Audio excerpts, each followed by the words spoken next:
በአዲስ ዓመት አዲስ የብርሃን ኃይል ለኢትዮጵያ ሆኗል።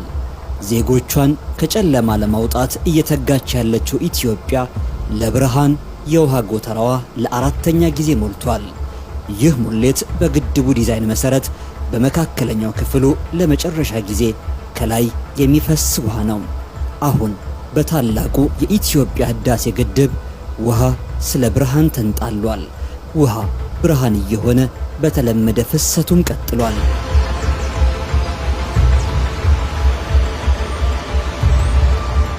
በታላቁ የኢትዮጵያ ህዳሴ ግድብ ባለፉት 4 ተከታታይ ክረምቶች በታችኛዎቹ የተፋሰስ ሀገራት ምንም አይነት ጉዳት ሳይደርስ ውሃ ተይዟል።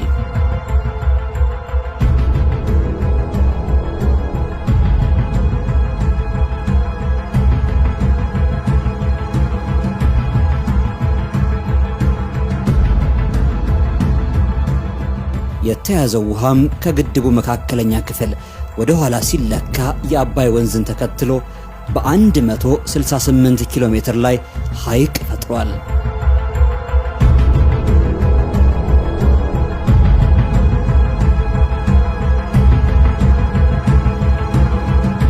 በታላቁ የኢትዮጵያ ህዳሴ ግድብ አባይ ውሃ ብቻ መሆኑ አብቅቶ ኤሌክትሪክ ከሆነም ዓመት አልፎታል።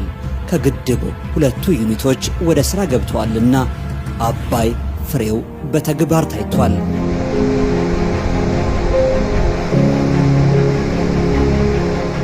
የ2016 አዲስ ዓመት ደግሞ ለኢትዮጵያውያን በሙሉ አዲስ ብስራትን ይዟል። እንዴት ቢሉም ስለ ኢትዮጵያ ያለ ሁሉ ካለው ብቻ ሳይሆን ከጉድለቱ እየሰጠ የገነባው ግድብ ወደ መጠናቀቂያው እየተቃረበ ነው። አሁን አጠቃላይ አፈጻጸሙ 92.3 በመቶ ሆኗል።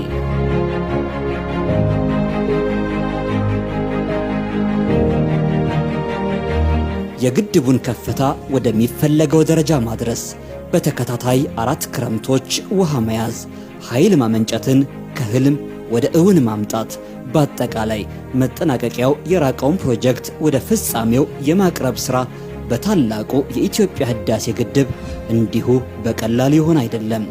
የተከማቹ ችግሮችን ፈቶም በሁሉም ደረጃ የተለየ አመራርና ጥብቅ የፕሮጀክት አስተዳደርን የጠየቀ ነው።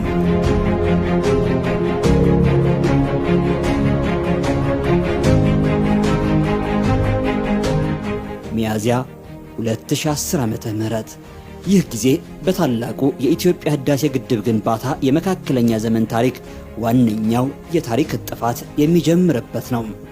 ወቅቱ ጠቅላይ ሚኒስትር ዶክተር አብይ አህመድ ወደ ኃላፊነት ከመጡ ገና 1 ወር አልሞላውም። ታዲያ ጠቅላይ ሚኒስትሩ በሥራ ዘመናቸው ጅማሬ ልዩ ትኩረት ሰጥተው